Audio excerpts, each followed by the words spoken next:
नमस्कार, आप देख रहे हैं न्यूज इंडिया और मैं हूं आपके साथ अंजनी कुमार सिंह। और बुलेटिन की शुरुआत बड़ी खबर से करेंगे। समाजवादी पार्टी को एक और बड़ा तगड़ा झटका लगा है। समाजवादी पार्टी के जलालपुर से विधायक, जो कि अंबेडकर नगर जिले में आता, वहां से विधायक सुभाष राय ने समाजवादी पार्टी का दामन छोड़कर अब बीजेपी में वो ज्वाइन हो गए हैं। और ये प्रेस कॉन्फ्रेंस चल रही थी अभी दिल्ली में और लाइव तस्वीरें आप देख पा रहे हैं कि सुभाष राय को पार्टी की सदस्यता दिलाई गई है। यूपी बीजेपी के अध्यक्ष स्वतंत्र देव सिंह ने उनको पार्टी में ज्वाइन कराया है, उनका वेलकम करवाया है। सुभाष राय को आप देख रहे हैं, वो जलालपुर अंबेडकर नगर के समाजवादी पार्टी के विधायक थे, अब वो बीजेपी में शामिल हो गए हैं। तो चुनाव से पहले समाजवादी पार्टी को एक और तगड़ा झटका लगा है, क्योंकि एक के बाद एक दल बदल का खेल चल रहा है। और इन सब के बीच समाजवादी पार्टी के विधायक हैं सुभाष राय, वो बीजेपी में शामिल हो गए हैं। और ये देखिए, बीजेपी की प्रेस कॉन्फ्रेंस चल रही थी, जहां पर यूपी बीजेपी के अध्यक्ष स्वतंत्र देव सिंह ने सुभाष राय को पार्टी की सदस्यता दिलाई है। और महाराष्ट्र इस वक्त बड़ी खबर आ रही है। कोल्हापुर में आग का तांडव। केमिकल फैक्ट्री में जोरदार धमाके के बाद आग लग गई है और आग से अब देखिए धुएं का गुबार सिर्फ लौ और लपट ही आपको नजर आ रही है। क्योंकि केमिकल फैक्ट्री थी, इस वजह से आग तेजी से फैलती चली गई और इसमें बड़े नुकसान की खबर सामने आ रही है। केमिकल फैक्ट्री में जोरदार पहले धमाका हुआ और फिर इसके बाद आप देखिए पूरी फैक्ट्री धू धू कर जलकर राख हो गई है।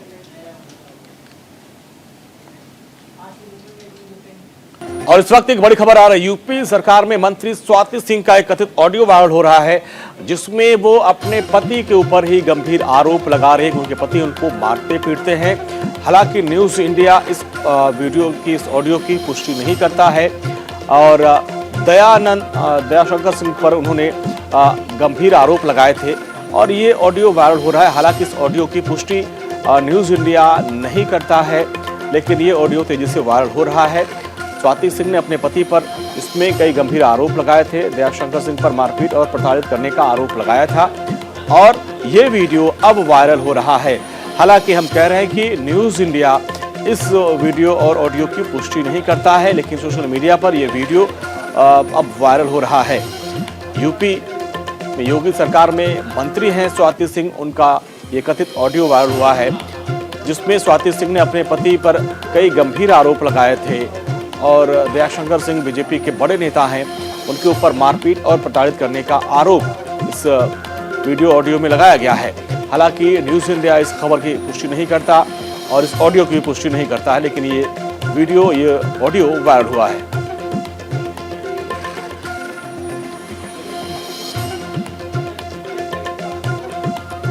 और अभिनव पांडे हमारे संवाददाता लखनऊ से हमारे साथ जुड़ रहे हैं।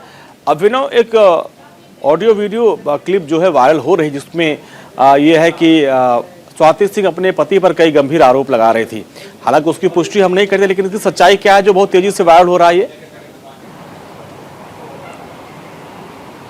देखिए, न्यूज इंडिया इस बात की पुष्टि एकदम नहीं करता है कि ये ऑडियो कब का है, लेकिन ये इस बात की पुष्टि जरूर करता है कि ये जो ऑडियो है वो ऑडियो स्वाति सिंह का है, क्योंकि जिस ठेकेदार से वो बात कर रही थी उसी ठेकेदार ने इसको जो है वायरल किया है। दूसरी तरफ मैं बता दूं कि दयाशंकर सिंह और स्वाति सिंह के बीच में जो अनबन है ये किसी से छुपी नहीं और ये अनबन आज की नहीं है, बल्कि इसको 7 साल हो गए हैं।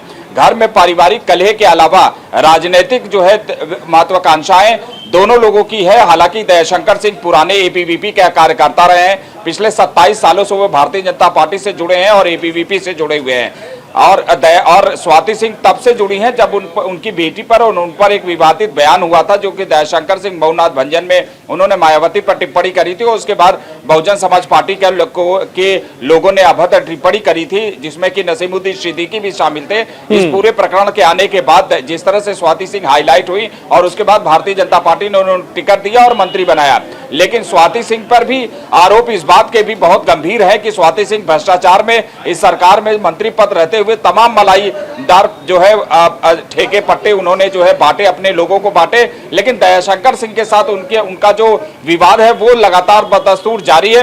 और अब वो विवाद इस बात को भी है क्योंकि जो सरोजनी नगर की जो सीट है उस सीट पर पति और पत्नी दोनों दावे कर रहे हैं। पति इस बात को लेकर दावे कर रहे हैं कि हमको 25 साल से मैं कार्यकर्ता हूं, मुझे अब सीट मिलनी चाहिए थी। तो स्वाति सिंह पर इस बात को लेकर अब ये माना जाए जो ऑडियो क्लिप अब वायरल हुई है, अब ये माना जाए कि ये पति पत्नी के बीच में भी उम्मीदवारों को लेकर लड़ाई चल रही है। अभी तक हम ये देख रहे थे भाई कि मौर्य जी को नहीं मिला, फलाने को नहीं मिला, इसलिए वो पार्टी छोड़ के जा रहे हैं, उनका अपना विवाद है।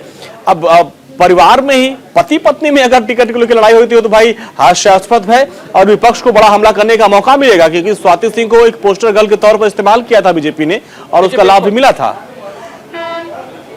देखिए बिल्कुल मैं बता दूं कि भारतीय जनता पार्टी में इसको लेकर अनबन जरूर है। हालांकि इसको लेकर कई बार जो है जब भारतीय जनता पार्टी के लोगों से बात की गई तो उन्होंने साफ तौर से कहा, प्रवक्ता ने भी साफ तौर से कहा कि यह पारिवारिक मामला है, इसमें भारतीय जनता पार्टी कुछ नहीं कर सकती और न भारतीय जनता पार्टी इसमें पड़ती है। लेकिन मैं बता दूं कि दोनों लोग अपनी अपनी जो है घेराबंदी जो है वो करा रहे हैं, अपनी अपनी लाइजनिंग जो है वो अपने लोगों से कहकर टिकट पाने की जद्दोजहद में है। और शायद दयाशंकर सिंह इस बार जो है उन्होंने कहा है कि मुझे 2 बार विधान परिषद भेजा गया, वो भी नंबर 2 का बनाकर, यानी नंबर 1 अगर होता तो मेरा विधान परिषद में जाना तय हो जाता। इधर जो है दयाशंकर सिंह प्रदेश में मंत्री भी हैं। इस बीच उन्होंने देखा कि किस तरह से पार्टी के कई लोगों को उन्होंने जोड़ने की भी कवायद की थी पार्टी में। पिछले दिनों ओम प्रकाश राजभर से भी उन्होंने बात की थी और ओम प्रकाश राजभर के मामले पे को लेकर जो है उन पर सुरक्षा भी उनकी बढ़ा दी गई है। लेकिन अब ये वीडियो वायरल होने के बाद जो है वो कहीं ना कहीं परिवार की जो कले है वो आम जनमानस तक आ गई है, जो अभी तक पत्रकारों और नेताओं के बीच में थी। ठीक है अभिनव, बहुत बहुत शुक्रिया इस पूरी बातचीत के लिए। और बीजेपी से जुड़ी एक और बड़ी खबर आपको बता दें, बीजेपी कोर कमेटी की बैठक दूसरे दिन भी जारी है। 6वें और 7वें चरण के उम्मीदवारों के नाम को लेकर मंथन यहां किया जा रहा है। इस कोर कमेटी की बैठक में अमित शाह, जेपी नड्डा समेत तमाम नेता मौजूद हैं। मुख्यमंत्री योगी आदित्यनाथ भी कोर ग्रुप की बैठक में मौजूद हैं और मंथन किया जा रहा है। इस बार की मंथन में खास बात यह होगी कि अब चूंकि 6ठे और 7वें चरण यानी दोनों जो अंतिम चरण के जो विधानसभा सीट हैं उनके नाम को लेकर फाइनल मंथन किया जा रहा है। और साथ साथ क्योंकि जो भी गठबंधन के साथी हैं उनका भी दबदबा उन्हीं इलाकों में है जहां पर 6ठे और 7वें चरण में चुनाव होना, यानी वो पूर्वांचल का इलाका है जहां पर 6ठे और 7वें चरण में चुनाव होना है। तो उसको लेकर भी आज मंथन किया जाएगा और चीजें क्लियर होंगी कि गठबंधन के जो साथी हैं उनको कौन सी सीट दी जाएगी और बाकी की जो सीट है उस पर किन किन उम्मीदवारों को उतारा जाएगा मैदान में। और नमित त्यागी हमारे साथ, हमारे संवाददाता जुड़े हुए हैं दिल्ली से। नमित, आज की बैठक भी इस लिहाज से भी काफी महत्वपूर्ण होगी क्योंकि ये आखिरी चरण की बात हो रही है, 6ठे और 7वें चरण में, और ये वो इलाका है जो पूर्वांचल का इलाका था जहां पर जो सहयोगी दल है, चाहे अपना दल हो या निषाद पार्टी की बात करें, इनका उधर थोड़ा सा वर्चस्व है। तो आज जो मंथन होगा तो उस पर भी विचार किया जाएगा भाई कौन सी सीट पर गठबंधन के साथी चुनाव लड़ेंगे और कौन पे बीजेपी के होंगे और वो कौन से चेहरे होंगे जिन पर बीजेपी दाव लगाएगी। देखिए बिल्कुल अंजनी, अब क्योंकि जो अब लिस्ट रह गई है वो केवल आखिरी फेसों की रह गई है और वहां पर बीजेपी किस तरीके से अपने उम्मीदवारों को उतारेगी इसको लेकर लगातार मंथन किया जा रहा है। कल भी हमने देखा कि रात जो बैठक चली थी बीजेपी की कोर ग्रुप की वो तकरीबन रात 1 बजे तक चली थी और जहां वो बैठक खत्म हुई थी आज सुबह 11 बजे से वहीं से वो बैठक शुरू हुई। और इस बैठक के अंदर खुद केंद्रीय गृह मंत्री एक्टिव नजर आ रहे हैं और उनको पता है, क्योंकि 2017 की बात करें तो केंद्रीय गृह मंत्री अमित शाह ने यूपी का एक हिस्सा घूमा था अंजनी, और वो भली भांति समझते हैं कि किस इलाके में किस तरीके का उम्मीदवार उनको मैदान में उतारना है। और आज न केवल 5वें, 6ठे और 7वें फेज के लिए उम्मीदवारों की चर्चा होगी, इसके अलावा 25 जनवरी को जो केंद्रीय चुनाव समिति की बैठक होने वाली है उसमें उस बैठक के अंदर जो लिस्ट यहां से जाएगी तकरीबन वो फाइनल लिस्ट होगी। और इसके अलावा जैसा आपने जिक्र किया कि जो बीजेपी की सहयोगी पार्टी है, चाहे अपना दल की बात करें या फिर निषाद पार्टी की बात करें, पार्टी को यह भी डिसाइड करना है कि कितनी सीटें देनी है। हालांकि इससे पहले जब मैंने संजय निषाद से बात की थी तो उन्होंने कहा था कि कितनी सीटों पर हमारी पार्टी चुनाव लड़ेगी, इसको लेकर बात क्लियर हो चुकी है। लेकिन कौन कौन सी सीट पर चुनाव लड़ाया जाएगा सहयोगी पार्टियों को, इस पर मंथन किया जा रहा है। और दूसरा ये कि क्या कुछ सहयोगी पार्टियों के कुछ ऐसे उम्मीदवार हैं जिनको बीजेपी अपने सिंबल पर चुनाव लड़ा सकती है, या फिर बीजेपी के कुछ ऐसे उम्मीदवार हैं जो कि निषाद पार्टी या फिर अपना दल के सिंबल पर चुनाव लड़ सकते हैं, और कौन कौन सी वो सीटें होंगी क्योंकि अभी भी अगर हम बात करें अंजनी, तो पश्चिम उत्तर प्रदेश के अंदर 2 से 3 सीटें खाली हैं अभी भी, तो वहां पर क्या कुछ निर्णय होगा। इसके अलावा जैसा आपने पूर्वांचल का जिक्र किया, तो पूर्वांचल के अंदर अपना दल और निषाद पार्टी, ये दोनों बेहद महत्वपूर्ण हो जाती है, और वहां पर कौन कौन सी सीटें इनको दी जाएगी, इस पर मंथन फिलहाल चल रहा है। हाँ बिल्कुल, और जैसा कि नमित देखा गया है कि अपना दल प्रयागराज और मिर्जापुर अगल बगल इलाके में उसका प्रभुत्व है, क्योंकि अनुप्रिया पटेल के पिताजी सोनीलाल पटेल जी भी उधरी से ही सांसद थे, तो वहीं पे उस पार्टी का विशेष रूप से वर्चस्व भी है, और निषाद पार्टी का भी लगभग पूर्वांचल का एरिया बनता है। तो इस बार किस सीट से उनको चुनाव लड़वाया जाए और वो जिताऊ, क्योंकि एनडीए की, सिर्फ बीजेपी नहीं, पूरे एनडीए की प्रतिष्ठा दांव पे लगी है, और ऐसे में बीजेपी ये चाहेगी कि एनडीए के जो उम्मीदवार होंगे जिताऊ उम्मीदवार हों। देखिए बिल्कुल, और यही वजह है कि बीजेपी लिस्ट को जारी करने में अंजनी इतना वक्त ले रही है, क्योंकि बीजेपी के लिए इस बार ये साख की लड़ाई है। लगातार समाजवादी पार्टी से उनको कड़ी टक्कर मिल रही है, और ऐसे में बीजेपी की तरफ से जो नेता छोड़कर गए हैं, चाहे हम दलित समाज के बड़े नेता स्वामी प्रसाद मौर्य की बात करें, इसके अलावा बात करें दारा सिंह चौहान की बात करें, तो इन मंत्रियों के जाने से बीजेपी को जो इफेक्ट पड़ा है उसका खामियाजा कैसे बीजेपी को भुगतना होगा, इस पर मंथन चला। दूसरा ये कि अभी कुछ देर पहले ही अजय प्रताप सिंह, जिसको ठाकुर द्वारा से बीजेपी ने अपना उम्मीदवार बनाया, एक और लिस्ट जारी की, हालांकि उसमें केवल एक ही नाम था, लेकिन आज शाम तक लगभग तय हो जाएगा कि 5वें, 6ठे और 7वें फेज में लिए आखिर बीजेपी ने कौन कौन से अपने जो ऐसे जो सैनिक हैं जो कि चुनावी मैदान में उतारे जाएंगे, वो तय कर लिए जाएंगे। लेकिन यहाँ पर सबसे गौर करने वाली बात अंजनी ये है कि आखिर जिन चुनावी राज्यों के अंदर अभी बीजेपी अपनी लिस्ट जारी नहीं कर रही है, वहां पर बीजेपी ये भी सोच रही है कि जो बीजेपी की प्रतिद्वंदी पार्टियां हैं वो आखिर किस सीट पर किस उम्मीदवार को उतार रही हैं, उसके बाद ही बीजेपी अपने पत्ते खोल रही है। ठीक है नमित, बहुत बहुत शुक्रिया इस पूरी बातचीत के लिए आपका। तो बैठक का दौर जारी है, थोड़ी देर बाद चीजें क्लियर होंगी कि किससे कहां और किसको कहां से उतारा जाएगा। आगे बढ़ते हैं, एक और बड़ी खबर आ रही है, बीजेपी पूरी तरीके से वर्चुअल तरीके से चुनाव प्रचार में लग गई है। लखनऊ की बात करें तो पार्टी बैनर, पोस्टर, होर्डिंग जो भी था उसको तो भर दिया गया था, और जिसका जायजा लिया हमारे संवाददाता अभिनव पांडे ने। आचार संहिता लगने के बाद उत्तर प्रदेश सरकार में जो होर्डिंगें लगाई जाती थी उनको उखाड़ दिया गया। जो प्रचार प्रसार के लिए राज संपत्ति विभाग और उत्तर प्रदेश के जो सूचना विभाग के द्वारा जो होर्डिंगें लगाई जाती थी उसको पूरी तरह से हटा दिया गया था। लेकिन आचार संहिता लगने के बाद जो है अब भारतीय जनता पार्टी ने जो फ्लैक्स थे, जो होर्डिंग के जो लगने चाहिए थे, जहां पर कि सरकारी विज्ञापन लगना चाहिए था, उनको भी खरीद लिया है। और प्रचार प्रसार का ये माध्यम देखिए, सोच ईमानदार, काम दमदार, फिर यूपी मांगे भारतीय जनता पार्टी की सरकार। प्रधानमंत्री नरेंद्र मोदी के अलावा जेपी नड्डा प्रदेश अध्यक्ष, मुख्यमंत्री और दोनों उप मुख्यमंत्रियों को लेकर भारतीय जनता पार्टी इस तरह से राजधानी लखनऊ में कई जगहों पर जहां पर भी ये सरकारी होर्डिंग लगती थी इनको भी खरीदा गया है, इनको बाकायदे रेंट पर लिया गया है और रेंट पर लगकर भारतीय जनता पार्टी प्रचार प्रसार कर रही है। कुल मिला के मैं बता दूं कि भारतीय जनता पार्टी जब से ये कोविड प्रोटोकॉल के लिए बाकायदे चुनाव आयोग ने कहा है, ऐसी सूरत में नए नए तरीके जो है ईजाद कर रही है प्रचार प्रसार के लिए, ताकि ज़्यादा से ज़्यादा जनता के बीच में जाया जाए और अपनी बातों को पहुंचाया जाए। डोर टू डोर कैंपेन के बाद जो है ये एक नया तरीका जो है ईजाद किया गया है कि जो जहां पर होर्डिंगें लगती थी नगर निगम से उनको बाकायदे रेंटल ले लिया गया है, उन जगहों को ले लिया गया है और भारतीय जनता पार्टी ने अपना प्रचार प्रसार इसी तरह से शुरू कर दिया है। सुंदरम के साथ अभिनव पांडे, न्यूज इंडिया, लखनऊ।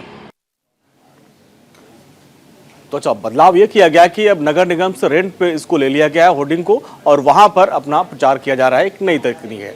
बड़ी खबर, संबित पात्रा का अखिलेश यादव पर बड़ा वार।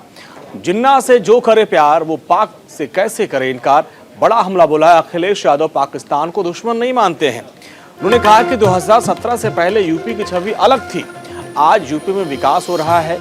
योगी राज में यूपी की इमेज बनी है, सुधरी है।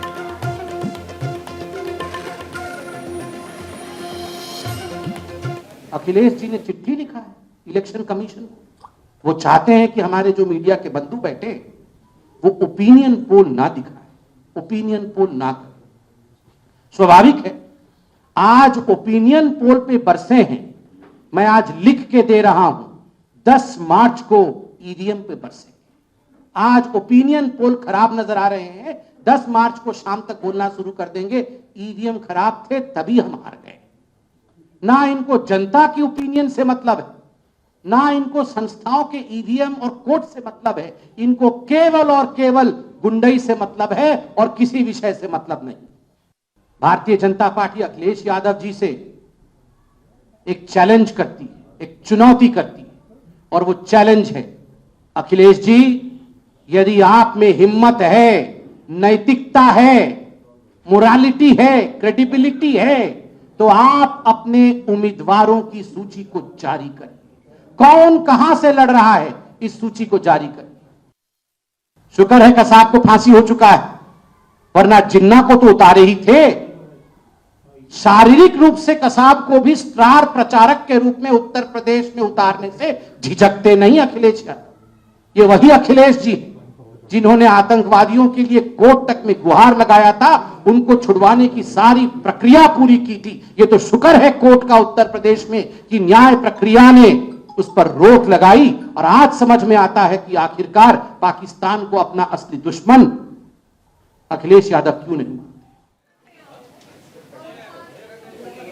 यूपी के अलीगढ़ से खबर है, जहां पर निजी कार्यक्रम में शामिल होने आए किसान नेता राकेश टिकैत ने कहा कि किसान जिस दल को चाहे उसे वोट कर सकते हैं, किसी की भी सरकार बने कोई फर्क नहीं पड़ता। उन्होंने कहा कि किसान एमएसपी के मुद्दे पर सरकार को घेरने का काम करेंगे। हालांकि उन्होंने गठबंधन और समर्थन के मुद्दे पर चुप्पी साध ली है।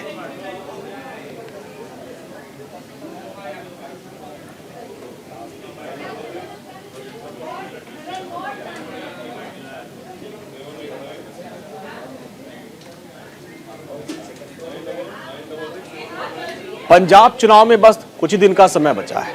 ऐसे में सभी दलों की तैयारियां अपनी अपनी पूरी हो चुकी हैं। कैप्टन अमरिंदर सिंह पटियाला से चुनाव लड़ेंगे और ऐसे में उनकी बेटी जय इंदर पूरी कैंपेनिंग की जिम्मेदारी उठा रही हैं। क्या उनकी तैयारी है, क्या उनकी रणनीति है, खुद सुनिए। आज पीएलसी की पहली बार टिकटें अनाउंस हुई है, जिसे बात करते हैं कैप्टन अमरिंदर सिंह जी की बेटी से। हाँ जी बीबा जी, आज पीएलसी की पहली टिकटें अनाउंस हुई, उसके बारे में आपका क्या कहना है? बड़ी खुशी हुई है और हम सब तैयार हैं, डट के लड़ेंगे और रब की मेहर से हमारी जो गठबंधन की सरकार है, बीजेपी, ढींसा साहब और पीएलसी की, हम इलेक्शन जीतेंगे। पटियाला वन से या कह लो पटियाला शहरी से कैप्टन अमरिंदर सिंह जी खुद लड़ रहे हैं। हाँ जी। उनकी कैंपेन आप कर रहे हो महारानी साहब, क्या उसमें पार्टिसिपेट कर रहे हैं कि नहीं कर रहे? मैं सारा कुछ देख रही हूँ उनकी कैंपेन के लिए। मैं हमेशा देखती हूँ, दोनों मदर और फादर जब लड़ते हैं मैं पटियाला का देखती हूँ। मेन कंपटीटर आप किसको लेते हो पटियाला वन? देखो जी, को लेते हो, आम आदमी पार्टी को लेते हो, किसको लेते हो? दोनों हैं, मगर यस एग्जैक्टली हम खुद को लेते हैं। We are the main competitors. लड़ाई जीतने के लिए तैयार हो? बिल्कुल बिल्कुल। क्या क्या तैयारी कर रखी है आपने यहाँ? सब तैयारी कर रखी है। आज हम टिकट अनाउंस हुए हैं, आज हम मत्था टेकने जा रहे हैं गुरुद्वारा दुखनिवारण साहब, काली देवी जी के मंदिर और पीर बाबा जी के। तो ये हमारा ट्रेडिशन है, हम हमेशा करते हैं। कैप्टन अमरिंदर सिंह जी पटियाला में आ रहे हैं? आज तो नहीं आ रहे। कब आ रहे हैं? आएंगे कुछ दिनों में। अभी वो और सीटें अनाउंस करनी है, कुछ नेगोशिएशंस हो रही हैं, तो सब खत्म हो जाएगा तब आएंगे। ये थे कैप्टन अमरिंदर सिंह जी की बेटी, जिनका कहना है कैप्टन अमरिंदर सिंह 1-2 दिन में पटियाला आएंगे। कैमरामैन साहिल के साथ जसबीर सिंह। तो कैप्टन अमरिंदर सिंह पटियाला से चुनाव लड़ रहे हैं। उनकी बेटी चुनाव प्रचार में अभी से जुट गई है। हालांकि वो गठबंधन को लेकर बाकी किसको कितनी सीट मिली उस पर रणनीति बना रहे हैं।